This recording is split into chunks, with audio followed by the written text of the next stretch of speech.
오늘 우리가 함께 깊이 파고들 주제는 바로 뇌 건강입니다. 정보가 넘쳐나는 시대, 우리 뇌는 괜찮을까요? 정말 그렇죠. 뇌에 에너지를 주는 영양 공급, 그리고 또 의도적인 멈춤, 그러니까 멍 때리기. 그러니까 어떻게 뇌를 최적의 상태로 만들 수 있는지 오늘 좀 집중적으로 살펴보겠습니다. 네, 그래서 저희가 오늘 자료를 2개 준비했는데요. 하나는 그 최신 뇌 건강 식품 연구를 다룬 기사고요. 아, 식품 기사요? 네, 그리고 또 하나는 요즘 좀 많이 얘기 나오는 멍 때리기. 이게 과학적으로 어떤 근거가 있고 또 어떤 효과가 있는지 분석한 영상 자료입니다. 멍 때리기요? 흥미롭네요. 네, 이게 단순히 그냥 뭐 좋은 음식 먹고 쉬세요 이런 얘기가 아니고요. 왜 특정 영양소가 중요하고 또 왜 아무것도 안 하는 시간이 때로는 가장 필요한 활동인지 그 원리를 한번 파헤쳐 보려고 합니다. 좋습니다. 이번 시간을 통해 당신의 뇌를 더 효과적으로 관리하고 또 넘쳐나는 정보를 건강하게 처리하면서 진정한 정신적 회복을 이루는 그런 구체적인 방법을 함께 찾아가 보시죠. 네, 자, 그럼 이 내용을 자세히 들여다볼까요? 네, 그러시죠. 먼저 그 뇌의 중요성부터 짚고 넘어가야겠죠. 뇌가 우리 몸무게에서는 정말 얼마 안 되잖아요. 한 2% 정도. 네, 맞아요. 아주 작죠. 그런데 우리가 쓰는 에너지의 20%를 소모한다고 하니 정말 대단한 기관이에요. 엄청나죠, 에너지 소비율이. 근데 좀 안타까운 건 나이가 들면서 특히 그 기억력 같은 기능들이 좀 약해지는 걸 느끼는 경우가 많잖아요. 맞습니다. 그 기억과 학습에서 정말 중요한 역할을 하는 해마라는 부위가 있거든요. 네, 해마요. 이 해마가 노화에 따라서 좀 위축되기 쉬운 부위예요. 그래서 뇌가 최고의 성능을 유지하려면 뭐랄까 자동차에 좋은 연료 넣듯이 뇌에 필요한 핵심 영양소를 꾸준히 공급하는 게 필수적입니다. 아, 연료 공급이 중요하다는 말씀이군요. 네, 이게 단순히 그냥 깜빡깜빡하는 걸 줄이는 차원을 넘어서요. 장기적으로는 치매 같은 그런 퇴행성 뇌 질환을 예방하는 데도 아주 중요하다고 할 수 있죠. 단순히 칼로리만이 아니라 뇌 기능에 좀 극화된 영양소가 있다는 거겠죠, 그럼? 바로 그 점입니다.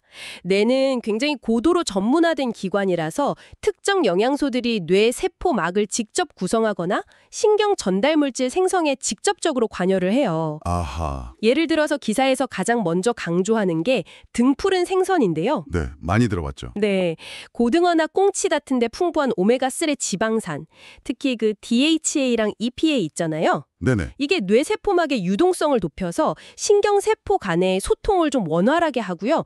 또 뇌혈류 개선에도 도움을 줍니다. 근데 중요한 건 이게 우리 몸에서 스스로 만들어내질 못해요. 아, 정말요? 그럼 꼭 먹어야 하는 거네요? 네, 반드시 음식으로 섭취해야 합니다. 아, 그러니까 뇌세포 자체가 제대로 작동하기 위한 기본 재료 같은 거군요. 단순 에너지원 이상으로요. 네, 맞아요. 그렇죠. 기본 재료 같은 거예요. 그럼 견과류는 어떤가요? 이것도 머리 좋아진다고 호두 많이 먹으란 이야기 어릴 때부터 많이 들었는데요. 네, 저도요. 어머니가 맨날 챙겨주셨는데, 네, 그 이야기가 사실 과학적인 근거가 있습니다. 호두나 아몬드, 땅콩, 호박씨 같은 견과류에는요, 오메가3도 있지만 그 외에도 불포화 지방산, 또 뇌혈관을 확장시키는 아르기닌, 신경 안정에 도움을 주는 마그네슘, 그리고 아주 강력한 항산화제인 비타민 E와 엽산 같은 게 풍부해요. 와, 정말 많이 들어있네요. 네, 이런 성분들이 혈관을 좀 깨끗하게 유지하고 뇌세포를 그 산화 스트레스로부터 보호해서 인지 기능 저하를 막는 데 도움을 줄 수 있는 거죠. 아, 산화 스트레스요? 네.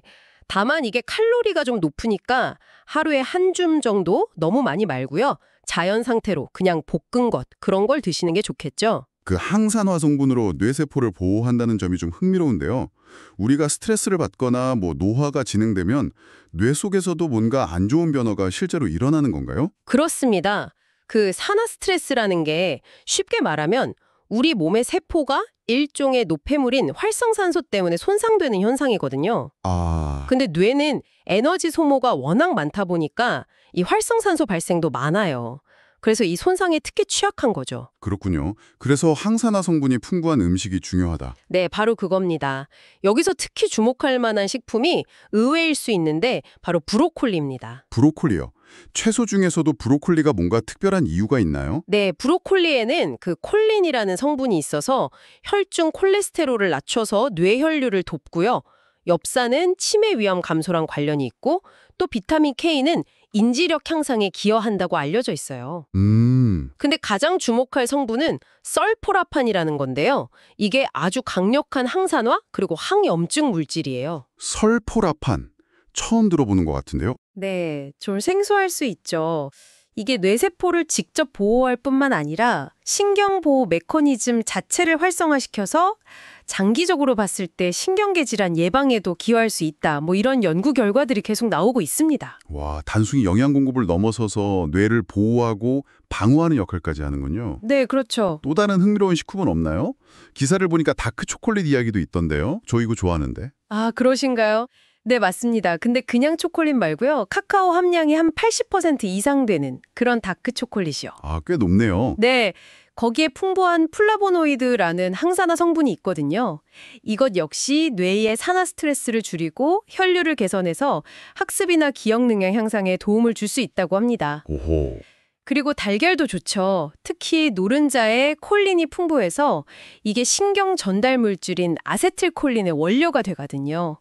그 외에도 뭐 굴에는 아연이랑 철분이 많고 아보카도에는 단일불포화 지방산, 올리브 오일의 항산화 성분, 블루베리의 안토시아닌 이런 것들이 다 뇌 건강에 유익한 식품으로 언급됐습니다. 정말 다양한 식품들이 뇌 기능에 영향을 미치는군요.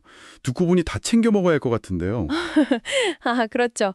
근데 뭐 결국 핵심은 이거 같아요. 우리 뇌는 끊임없이 활동하고 변화하는 아주 역동적인 기관이고 최적의 기능을 유지하고 또 노화나 질병으로부터 스스로를 보호하기 위해서 특정 영양소들을 꼭 필요로 한다는 거죠. 네. 특히 뭐 집중력이나 기억력이 중요해지는 시기 있잖아요. 예를 들어 공부를 한다거나 중요한 업무를 앞두고 있을 때. 그럴 때는 이런 영양소들을 좀 의식적으로 섭취하는 게 실질적인 도움을 줄 수 있습니다. 그렇군요. 물론 이런 건강한 식단이랑 더불어서 꾸준한 운동, 그리고 뭐 독서나 새로운 기술 배우기처럼 뇌를 계속 자극하는 활동을 병행하는 것이 뇌 건강을 지키는 가장 확실한 방법이겠죠. 네. 영양 공급과 함께 뇌를 계속 사용하는 것도 중요하다는 말씀이시네요. 자, 그럼 뇌에 좋은 연료를 채우는 법을 알아봤으니 이제는 뇌에 쉼을 주는 방법을 좀 살펴볼까요? 네, 그 멍 때리기 이야기죠. 네. 혹시 당신도 그런 경험 없으신가요? 좀 쉬려고 스마트폰을 이렇게 봤는데 보고 나니까 오히려 머리가 더 복잡하고 피곤해진 경험이요. 아, 저 완전 많아요. 진짜 쉬는 게 아닌 것 같을 때가 많죠. 그렇죠.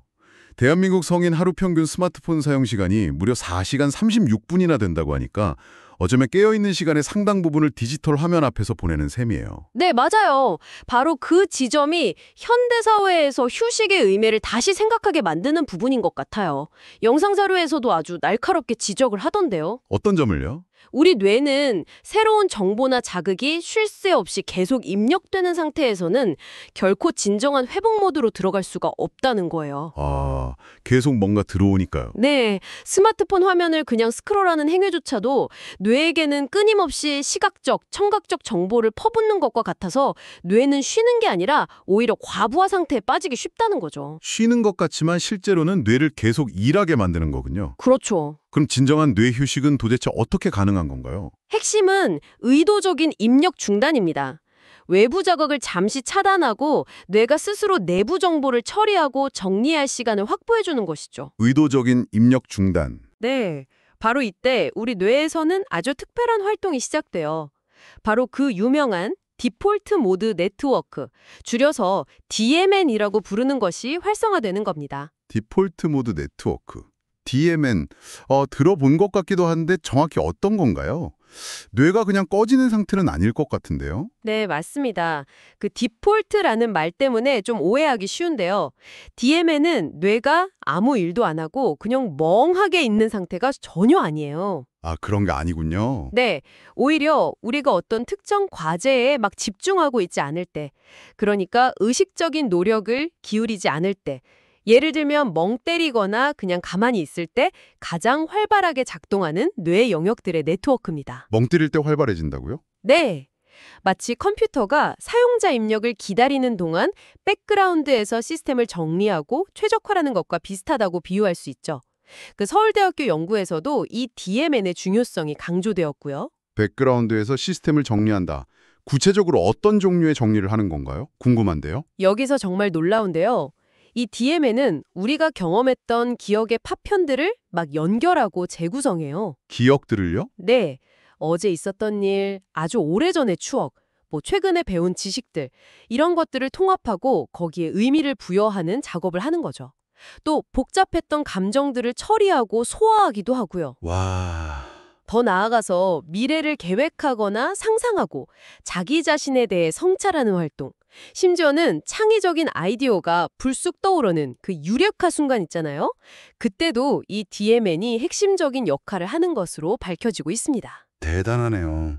뇌의 자체적인 데이터 정리 및 창의성 발현 시간이라고 할 수 있겠네요. 네, 딱 맞는 표현인 것 같습니다. 와, 그러니까 아무것도 안 하고 있을 때 뇌가 오히려 더 깊고 중요한 작업을 하고 있다는 거군요. 정말 역설적인데요. 그렇죠. 이게 단순히 그냥 심리적인 느낌뿐 아니라 실제로 몸에도 어떤 변화를 주나요? 네, 명백한 생리적 변화를 동반합니다.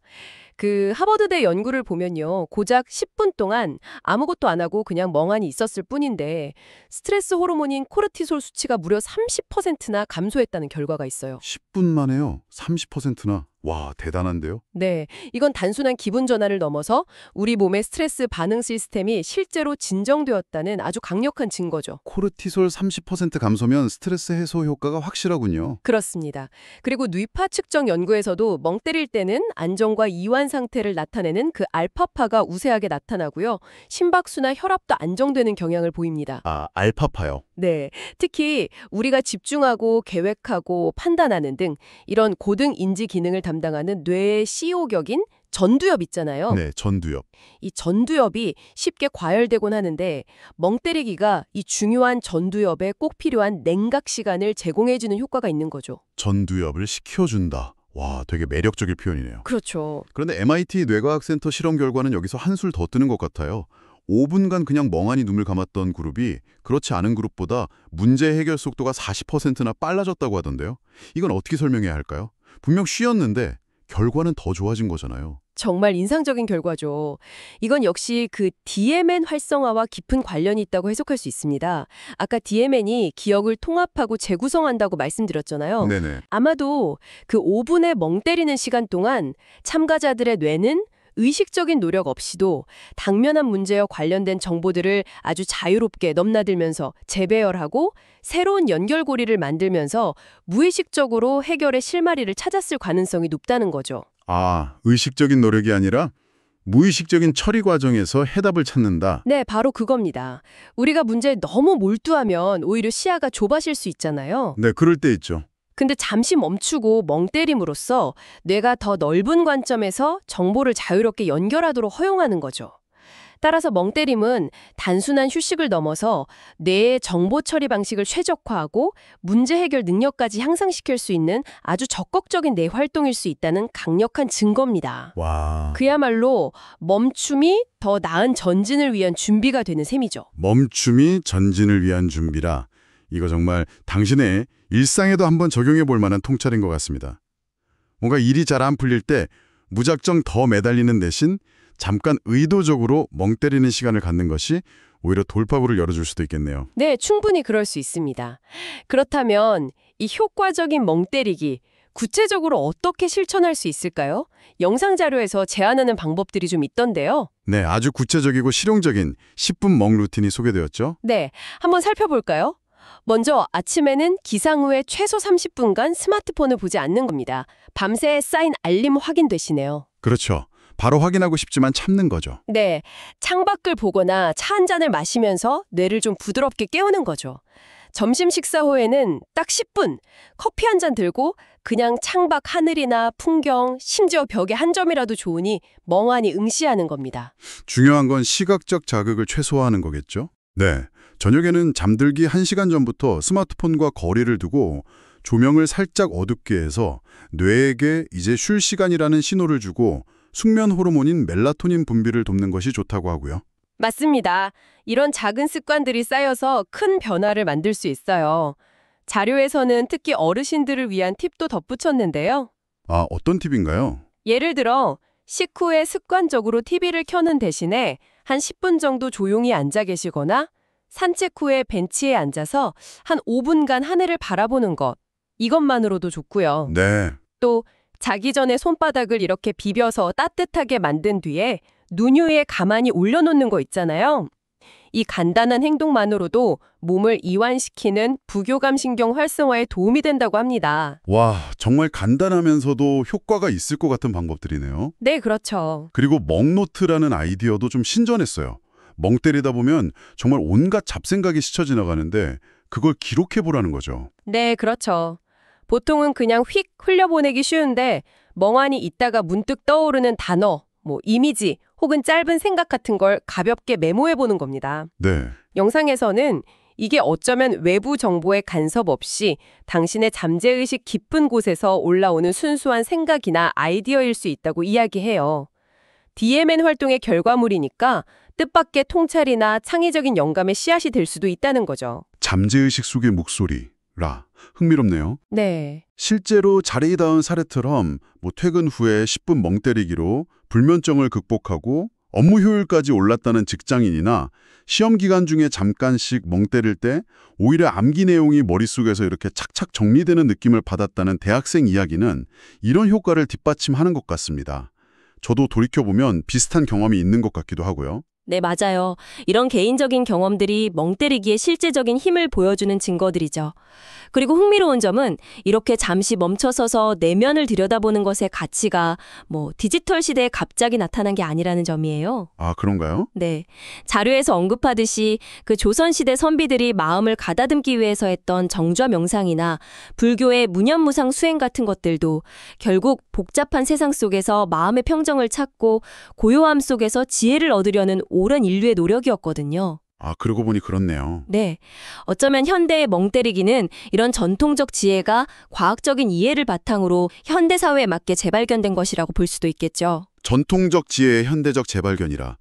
와, 의미심장하네요. 그렇죠. 그리고 보니 요즘 젊은 세대 사이에서 멍 때리기 대회 같은 것이 열리는 현상도 단순히 재미를 넘어서는 의미가 있을 것 같습니다. 네, 저도 그거 봤어요. 참가자들의 스트레스 지수가 평균 45%나 감소했다는 결과를 보면 디지털 환경에 가장 익숙한 세대가 오히려 아무것도 안 함의 치유력을 본능적으로 찾고 있는 건 아닐까요? 45% 감소는 정말 놀라운 수치죠. 끊임없는 자극 속에서 균형을 회복하려는 몸부림일 수도 있겠네요.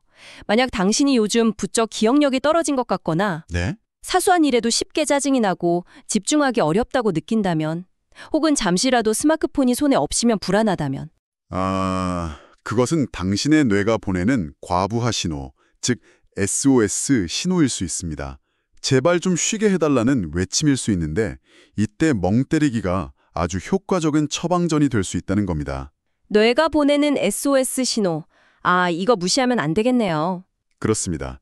그리고 이런 멍 때리기의 효과를 좀 더 적극적으로 누리고 싶다면 자료에서 언급된 몇 가지 보조적인 방법들도 고려해 볼 수 있어요. 보조적인 방법이요? 네. 예를 들어 녹차의 풍부한 L테아닌 성분은 심리적 안정감을 주고 집중력 유지에 도움을 줄 수 있고요.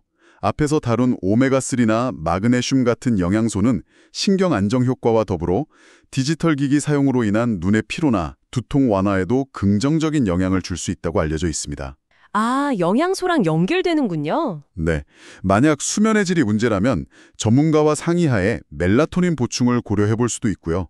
하지만 가장 중요한 것은 이런 보조제를 넘어서 우리 뇌가 진정으로 필요로 하는 쉼과 회복의 환경을 당신 스스로 얼마나 적극적으로 만들어갈 의지가 있느냐 하는 점입니다. 네, 결국 실천이 중요하겠군요. 자, 그럼 이 모든 내용을 종합적으로 고려했을 때 우리가 얻을 수 있는 핵심적인 메시지는 무엇일까요? 오늘 우리가 살펴본 것처럼 멍 때리기는 결코 시간 낭비나 게으름이 아니라는 사실인 것 같습니다. 오히려 정보 과잉 시대를 살아가는 우리에게 필수적인 자기 돌봄 기술이자 뇌관리 전략이라고 할 수 있겠네요. 정확합니다. 영상 자료의 표현을 빌리자면 단순히 스마트폰이나 컴퓨터를 끄는 행위를 넘어서 그 멈춤의 시간을 통해 나 자신을 다시 켜는 것에 본질이 있다는 거죠. 나를 다시 켠다. 와, 정말 와닿는 표현입니다.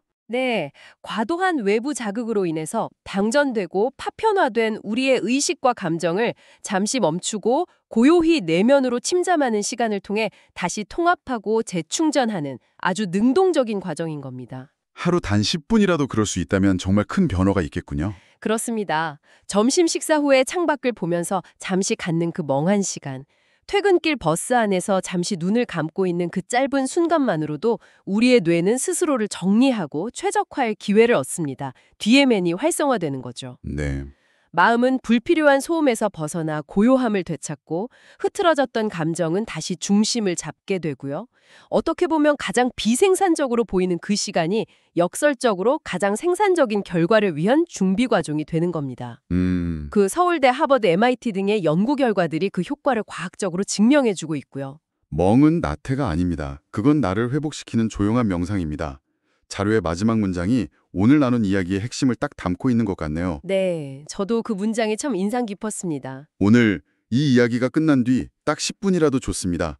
의도적으로 모든 것을 멈추고 멍한 시간을 가져보는 것은 어떨까요? 네, 꼭 한번 시도해 보시길 권합니다. 단순히 뇌를 쉬게 한다는 생각에서 한 걸음 더 나아가서요.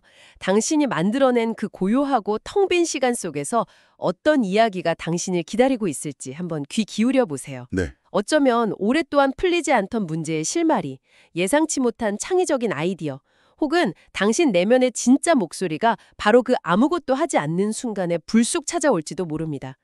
당신의 가장 빛나는 순간은 가장 조롱한 시간에 시작될 수도 있습니다.